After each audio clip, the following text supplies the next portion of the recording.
sa pamamagitan ng isang nakakahiyang late round knockout.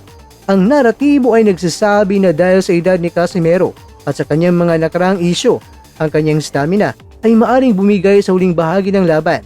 Marami ang nag-akala na kapag umabot ang laban sa championship rounds, ikasiyam hanggang ikalabing-dalawa, ang pagod at walang humpay na atake ni Nery ay tuluyang magpapabagsak sa Pilipino. Ito ang pinakamasamang senaryo, ang makitang tuluyang ma-outclass at ma-knockout ang Cuadro Alas habang ang mundo ay nanonood.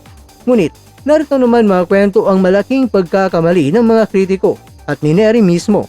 Sa kabila ng lahat ng pressure, sa kabila ng lamig ng kristal at sa kabila ng ingay ng mga bashers, si John Riel Casimero ay nananatiling isang elite warrior.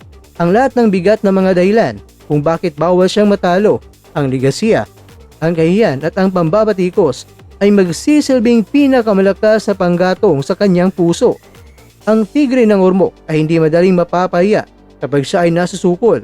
Kapag ang mundo ay nagsasabing hindi niya kaya, doon lumalabas ang kanyang pinakamapanganib na anyo. Ang takot na mapahiya sa late rounds ay papalitan niya ng determinasyon na tapusin ang laban ng maaga.